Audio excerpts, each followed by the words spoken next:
Mesdames et messieurs, merci d'avoir choisi Financial Afrique pour vous informer. Nous sommes aujourd'hui à Djibouti dans le cadre du forum de Djibouti 2025. En face, moi je suis avec son Excellence, monsieur le directeur général du Fonds souverain de Djibouti, monsieur Selim Feriani. Bonsoir monsieur le directeur. Bonsoir, bienvenue à Djibouti. Merci de nous avoir accordé cette interview. Monsieur le directeur, parlez-nous de ce forum que vous avez organisé à Djibouti. Et c'est la deuxième édition d'ailleurs. Vraiment, quel était l'objectif d'organiser ce forum? Écoutez, il y a plusieurs objectifs, mais le premier objectif, c'est de faire en sorte que on ramène des interlocuteurs du domaine de la finance, de l'investissement, de l'économie à Djibouti. D'abord pour découvrir Djibouti, parce que on pense qu'il n'y a pas mieux que d'aller sur place pour découvrir un pays. Et donc voilà, il faut une plateforme pour ça. Donc voilà un forum. Et au final, on s'inspire d'autres forums parce qu'en tant que fonds souverain, jeune fonds souverain, notre rôle, c'est entre autres donc, de trouver des co-investisseurs dans le monde pour investir avec nous à Djibouti ou ailleurs. Et c'est un peu ça, hein, donc c'est pas quelque chose qui a été planifié pendant plusieurs années, ça vient avec le temps parce qu'on va à plusieurs forums, hein, on est invité, on s'inspire. Mais non, pour l'Afrique, je pense qu'il n'y a pas beaucoup de forums, à mon sens, surtout en Afrique de l'Est, alors que, bon, allez, sans être tout en étant modeste, c'est pas le forum de Davos, c'est pas le forum de Doha, mais quand on regarde, donc il y a ce forum Davos sur plusieurs décennies en Europe, le Doha Forum, qui a été initié par le fonds souverain qatari, il y a 23 ans, quand ce fonds souverain était jeune. Aujourd'hui, c'est un forum qui est connu à l'échelle mondiale. C'est au Moyen-Orient. Maintenant, en Afrique, moi, je me suis dit, en tant que CEO et directeur général du Fonds souverain Djibouti, pourquoi pas donc avoir ce forum qui devrait devenir, donc, on va dire, l'événement incontournable, j'espère, sur 5, 10, 15 ans. Donc, il faut se projeter sur le long terme. Et pas seulement pour Djibouti. Donc, l'idée, c'est pour l'Afrique. Donc, c'est un forum où, d'ailleurs, vous voyez donc, la liste des interlocuteurs, à mon humble avis, impressionnante. Vous avez le programme. Et oui, donc on évolue. Donc la première édition, la première fois, c'est toujours la plus difficile l'année dernière. Mais là, cette année, je pense qu'on a fait une évolution sur le plan quantitatif et qualitatif. Donc l'année dernière, c'était 100 d'invités étrangers. Cette année, c'est environ 150 invités étrangers.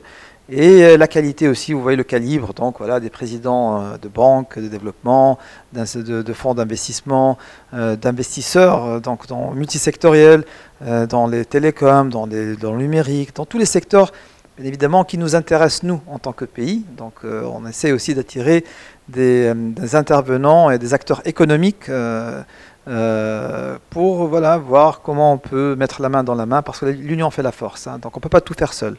Vous avez parlé, c'est vrai que l'union fait la force, donc on va parler de votre stratégie et vision d'investissement. Alors, concrètement, quelles sont les principales priorités et d'investissement du Fonds souverain de Djibouti?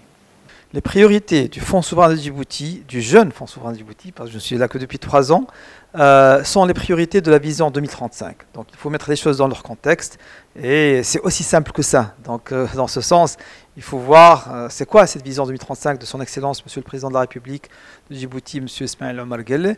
L'ambition d'ici 2035, c'est d'être à part, déjà être un hub du portuaire, de la logistique. C'est aussi devenir un hub du numérique, c'est devenir un hub financier, c'est devenir un hub touristique, et c'est aussi être donc un hub sur le plan énergie renouvelable. Et donc nous allons dans ce sens-là, et la création du Fonds souverain de Djibouti va dans le sens pour contribuer à l'exécution de ces objectifs. Parce qu'une vision, il faut un visionnaire, et nous l'avons, il faut une volonté politique. Maintenant, c'est l'exécution et la réalisation des objectifs qui nécessitent des outils. Et donc, le Fonds souverain a été créé en outil principal, on va dire, le bras financier armé de l'État de Djibouti, pour contribuer à aller dans ce sens-là. Donc, et au final, il faut se rappeler aussi pourquoi un Fonds souverain. Tout d'abord, c'est pour créer une épargne multigénérationnelle. Donc voilà, tout fonds souverain, premier objectif, c'est de créer une épargne multigénérationnelle. Mais cette épargne-là, comment on la bâtit? Ben voilà, si on est un individu, peut-être voilà, on épargne un peu d'argent dans le compte d'épargne auprès d'une banque chaque mois ou chaque année ou autre. C'est un peu différent dans le fonds souverain, dans le sens où ce n'est pas tout simplement d'épargner chaque mois un peu d'argent ou chaque année et le mettre dans un compte d'épargne au niveau d'une banque. Non, c'est l'épargner et l'investir. Donc c'est une épargne investie qui va croître avec le temps, avec des rendements conséquents. Et bien évidemment, donc 10, 15, 20, 30 ans, comme c'est le cas pour les fonds souverains de Singapour, des pays du Golfe, etc., il y a une croissance importante. D'abord, à travers les flux continus, sous forme d'épargne, qui est investie dans un portefeuille, qui est une diversification de plusieurs investissements, avec des rendements conséquents, parce que ce n'est pas une charité non plus. Un fonds souverain n'est pas une charité, c'est un portefeuille d'investissement qui gère les deniers de l'État, mais qui au final est là pour donc avoir une épargne intergénérationnelle, une richesse à créer, et c'est aussi un matelas de confort. Donc les pays qui ont des fonds souverains, ils ont ce matelas de confort qui leur permet de surmonter les crises beaucoup plus facilement, plus rapidement que les pays qui n'ont pas. Et ce n'est pas un hasard du coup que les grands pays comme les États-Unis et le Royaume-Uni, ils ont annoncé il y a quelques mois la création de leur propre fonds souverain. Donc nous sommes ravis que nous avons été avec le premier, on va dire l'avantage de first mover advantage, on était avant-gardiste, mais c'est aussi parce que c'est visionnaire aussi, parce que c'est le leadership qui a décidé. Mais c'est pour vous dire qu'il y a un rôle important aujourd'hui dans le monde des fonds souverains. Les fonds souverains aujourd'hui, au monde entier, gèrent à peu près 13 trilliards de dollars, c'est-à-dire 13 000 milliards de dollars, qui sont équivalents à plus de 10% du PIB mondial, c'est plus que 10% de la capitalisation boursière mondiale. Donc c'est devenu un acteur incontournable sur la scène économique mondiale et financière. Et donc du coup, c'est pour ça que je pense qu'un pays comme Djibouti, qui n'a pas les ressources naturelles d'autres pays comme le Golfe, mais il a ce que d'autres n'ont pas. Donc nous avons aujourd'hui une position stratégique exceptionnelle sur laquelle on bâtit. Nous avons un portefeuille qui existe. Et encore une fois, il faut d'abord commencer quelque chose et se projeter dans l'avenir. Donc ce forum, une première édition, c'est très très bien, c'est toujours plus difficile. La deuxième, on évolue, mais moi j'attends avec impatience, dans 5-10 ans, comment ça va être cet événement incontournable en Afrique. Alors, pouvez-vous nous dire comment le fonds vraiment prévoit-il vraiment de garantir l'équilibre de l'investissement étranger? Quand on parle, nous, d'attirer des investisseurs étrangers pour être co-investisseurs, ce qu'on fait, en fait, on réduit leur risque. Parce qu'il y a des investisseurs étrangers qui investissent à 100% seuls quand ils vont à n'importe quel pays, en Afrique ou à Djibouti dans ce cas-là. Ils peuvent faire ça seuls, ou bien quand ils trouvent un fonds souverain comme le fonds souverain de Djibouti, ils voient l'avantage que nous leur offrons, c'est que nos intérêts sont alignés avec eux. Et du coup, au lieu de prendre 100% du risque, parce que l'investissement, c'est une prise de risque. N'importe quel investissement, c'est une prise de risque. Ça dépend de combien de risques vous voulez prendre. Et donc, si nous, on est à 25% actionnaire dans le capital d'un projet, que ce soit un projet solaire, un projet de data center, ou un hôtel, ou autre, et du coup, l'investisseur étranger, il ne prend que 75% du risque. Et de l'autre côté, son partenaire, son actionnaire, c'est quand même un fonds souverain qui a les intérêts alignés pour aussi assurer que les rendements sont conséquents. Et on n'est pas là pour perdre de l'argent non plus. Donc c'est pour ça qu'on ne garantit pas, mais voilà, on augmente la chance, la probabilité qu'on va tous réaliser de rendements. Et du coup, donc, on est un peu une assurance, un peu une assurance pour les rassurer qu'il y a quelqu'un qui veut aussi la réussite de ce projet-là. Et donc, c'est un peu ça, c'est ce que je veux dire sur ce sujet-là. Alors, c'est l'impact économique et développement. Comment le fonds contribue-t-il à la diversification économique de Djibouti? Donc ça, c'est l'un des objectifs, je disais, c'est un fonds souverain qui a plusieurs objectifs, donc c'est multidimensionnel. D'abord, c'est la création d'une épargne multigénérationnelle. Ensuite, donc, c'est diversifier l'économie sous forme d'un portefeuille bien diversifié.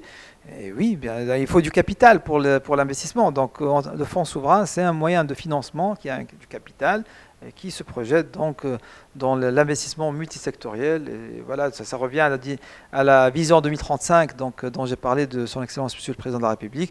Donc, nous, tout ce qu'on fait, c'est pour diversifier, continuer à renforcer ce secteur stratégique qui est le portuaire, la logistique et tout ce qui est transport maritime, mais donc tout ce qui est numérique, c'est valoriser les câbles sous-marins que nous avons. Donc on a la possibilité d'avoir des data centers, des centres de données importants, tout comme Marseille et Singapour l'ont fait. Donc un peu, voilà, il faut pas réinventer la roue, il faut s'inspirer des success stories qui se sont passés dans les pays développés.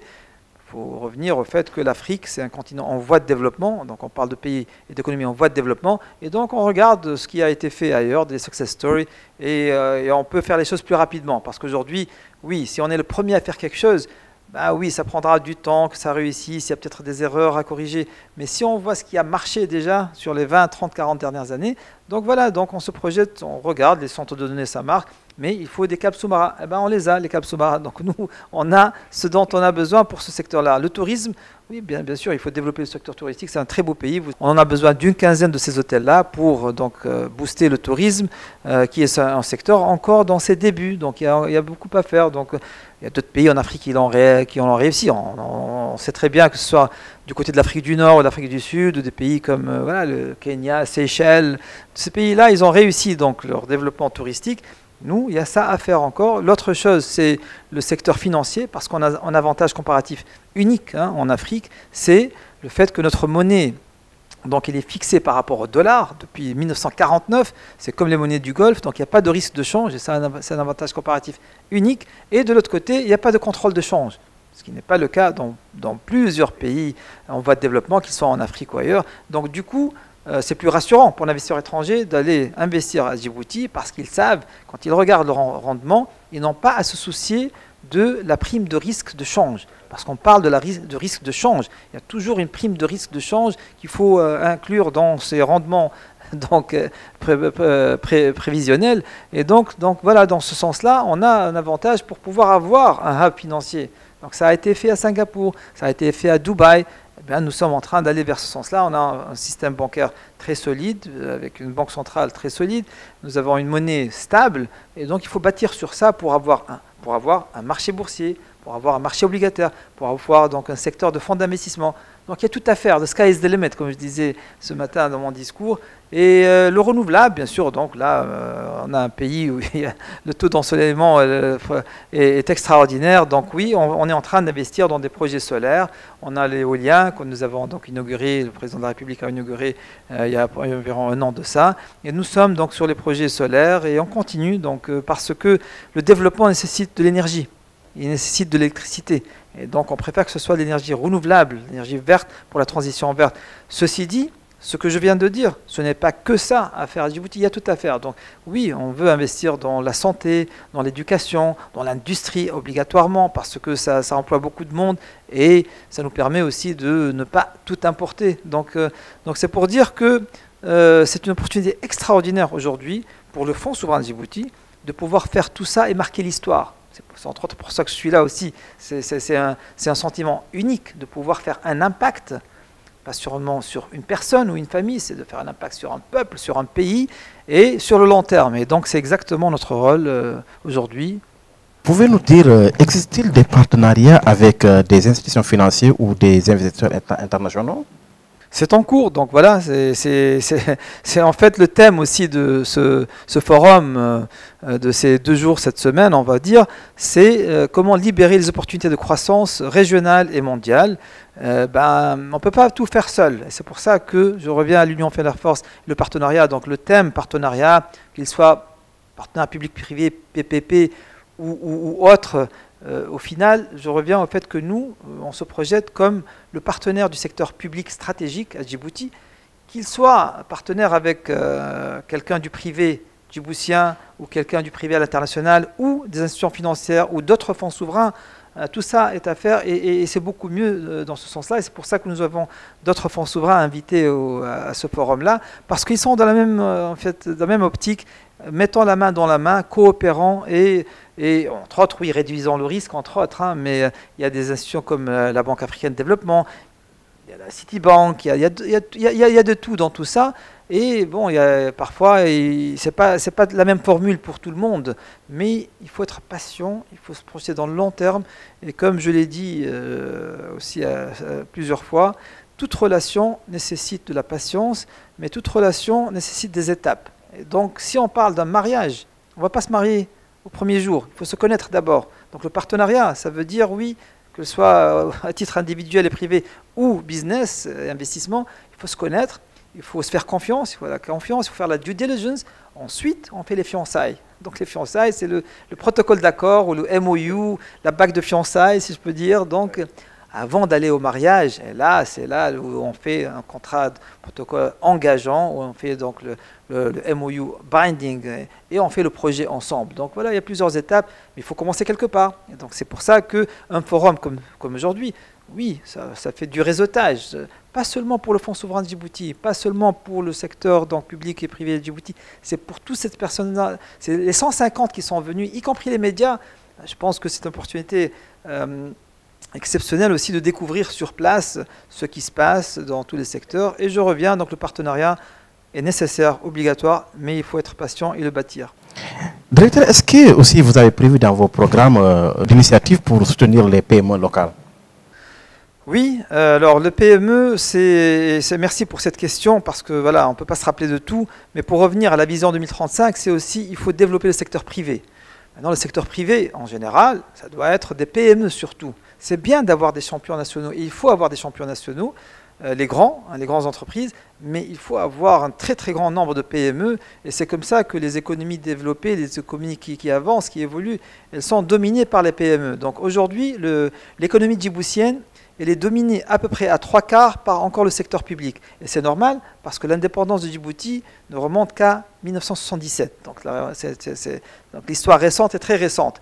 Donc les débuts, les premières décennies après l'indépendance, oui, c'est l'État, c'est le secteur public qui s'investit, qui fait l'infrastructure, qui fait tout. Mais après, voilà, aujourd'hui, on a presque un quart de l'économie qui est du privé, mais il faut augmenter ça. Et donc, dans ce sens-là, il faut trouver donc, toutes les idées possibles et imaginables, toutes les méthodes de financement pour aider ces PME et l'entrepreneuriat, en fait. On revient à l'entrepreneuriat et à la PME. Ce que nous faisons au FSD, donc, le FSD, on a créé la première plateforme de crowdfunding à Djibouti. On l'a fait parce que c'est un métier aussi que de donner du financement, qu'il soit sous forme d'equity ou sous forme de prêt ou de dons, ce soit le crowdfunding, pour des entrepreneurs, pour des PME qui ne trouvent pas ce financement ailleurs. C'est de la finance alternative. Donc oui, nous sommes pionniers à Djibouti, en tant que fonds souverain, d'avoir créé là de la finance alternative, de la finance participative, qui, dans 5-10 ans, fera un impact. Et aujourd'hui, oui, on sait qu'il y a des dizaines de milliards de dollars un peu partout dans le monde, dans le secteur du crowdfunding, mais dans des pays africains qui ont de crowdfunding, comme l'Ouganda, le Ghana, c'est plusieurs centaines de millions de dollars qui ont changé la vie. Hein.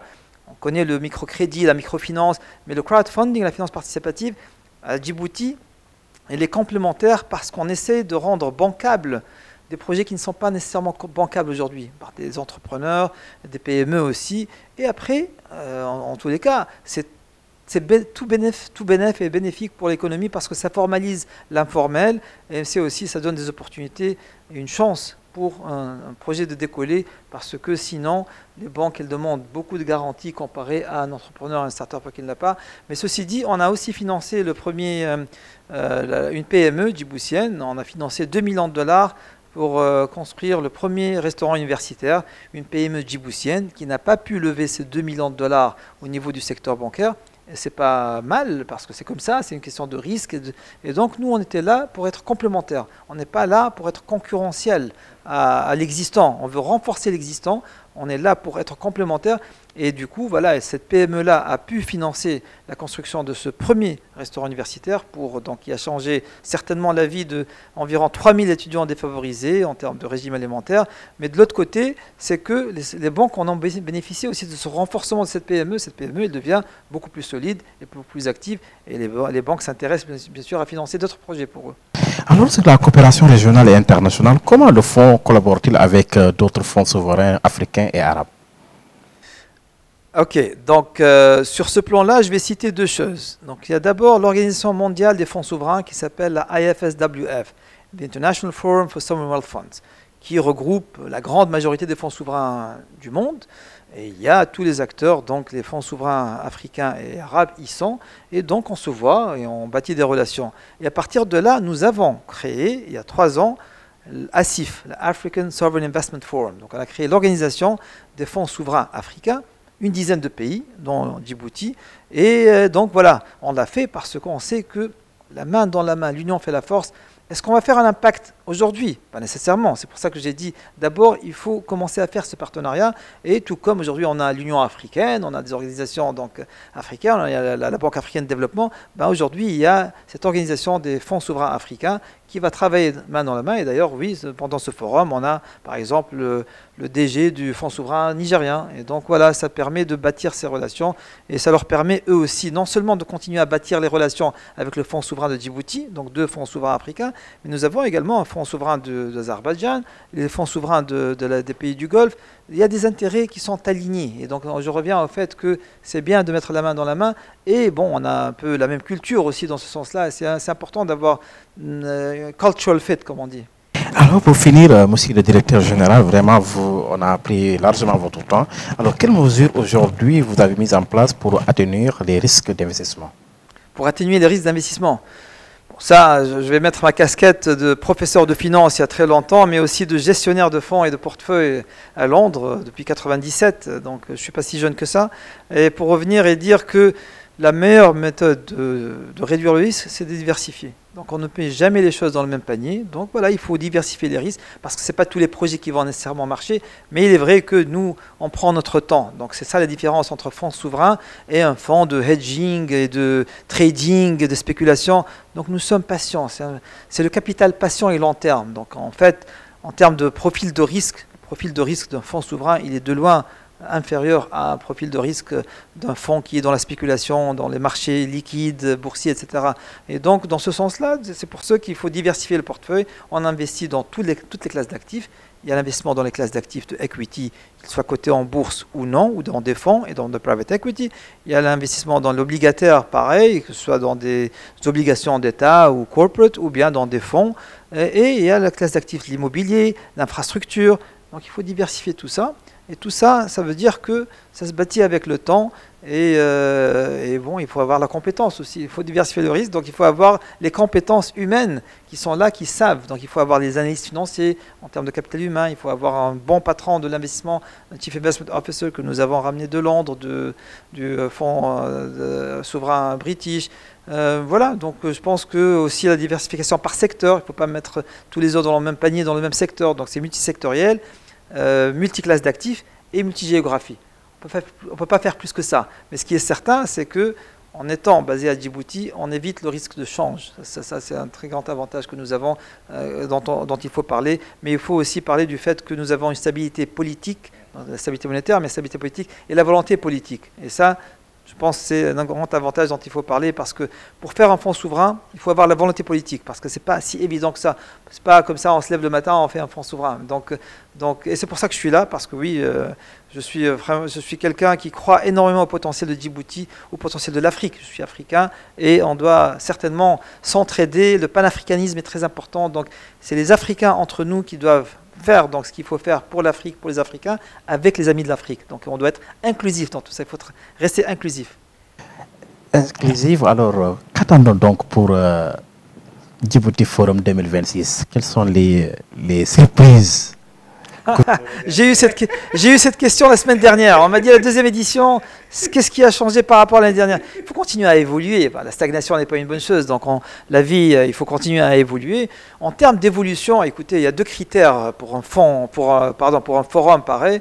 D'abord, c'est le nombre de participants et la qualité des participants. Donc ça, les 2 critères, je pense, mesurables quand on voit. Mais c'est vrai que, pas l'année prochaine, mais dans 3, 4, 5 ans, j'espère qu'il y aura du tangible, il y aura plus de protocoles d'accord, de signatures, mais encore une fois, il faut que les gens reviennent, ils font leur due diligence. Et donc voilà, si on se projette dans le temps, je pense que nous, ce qu'on va continuer à faire comme on l'a fait cette année par rapport à l'année dernière, donc j'avais dit il y avait une centaine de participants étrangers l'année dernière et environ 400 au total. Cette année, c'est 150 étrangers et 450, donc il y a une croissance en termes quantitatifs, mais aussi j'ai dit en termes de qualité et de calibre, avec tous nos respects à tout le monde. L'année prochaine, j'espère qu'on va continuer dans ce sens-là. Et ce serait bien aussi, personnellement, si on pouvait ramener encore une fois des gens, parce que c'est bien d'attirer des gens qui ne sont jamais venus à Djibouti, c'est certain. Mais il faut qu'il y ait un return, il faut qu'il y ait un retour, que les gens reviennent. Donc, et ça va continuer à aller dans le bon sens. Parce que si chaque année on ramène 150 personnes différentes, c'est bien pour le tourisme. Mais pour l'investissement, ce n'est pas l'idéal. Donc pour l'investissement, je pense qu'il faut qu'il y ait un return rate, hein, mais il faut de nouveaux qui s'intéressent, etc. Donc j'espère que ces 3 critères l'année prochaine, on va pouvoir dire oui, tick the box, tick the box, tick the box. Donc il y a plus de monde à l'échelle internationale et nationale, il y a plus de qualité, il y a plus de CEO, plus de présidents, etc. Mais il y a aussi X% qui est venu en 2025 et 2024 qui est revenu. Mais sinon, tout ce qu'on fait, ça va dans le bon sens. Honnêtement, il faut aussi être réaliste, hein, parce que ce n'est pas une baguette magique. Un forum, voilà, on peut regarder le verre, il est à moitié vide. Moi, je préfère rester dans l'optimisme et le positif. Le verre, il est plus qu'à moitié plein. Et on va continuer à le remplir, ce verre, pour aller dans le bon sens, pour Djibouti, pour la région de la Corne de l'Afrique, pour l'Afrique. Et d'ailleurs, dans notre portefeuille, oui, on veut aller vers la diversification pour investir dans la région, du win-win pour tout le monde. Donc la diversification régionale, oui, bien sûr, faire des investissements à l'échelle régionale ici, à l'échelle continentale, avant d'aller investir, honnêtement, dans d'autres continents. Mais au final, qu'est-ce qu'on veut faire? Au final, on veut une prospérité inclusive et durable pour l'Afrique et le peuple africain. Comment on peut faire ça? Mais il faut de l'investissement. On ne peut pas créer des emplois comme ça.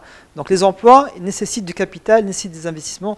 Et donc c'est pour ça, donc le focus doit rester ça. Le social est important, mais c'est le capital financier qui peut réaliser ces investissements, qui crée des emplois, qui crée des revenus, des salaires, et qui réduisent le chômage, qui réduisent la pauvreté. Et donc voilà, c'est une chaîne mais c'est pour ça que ça commence au niveau de l'investissement et ça booste la croissance économique et tout ça. On ne va pas faire un cours d'économie, on laisse ça pour la prochaine fois. Je rappelle que nous étions aujourd'hui avec Dr Selim Feriani, qui est le directeur général du Fonds souverain de Djibouti. C'était à l'occasion de l'ouverture de Djibouti Forum 2025. Aujourd'hui, vraiment à travers ce forum, je pense que beaucoup de choses vont changer.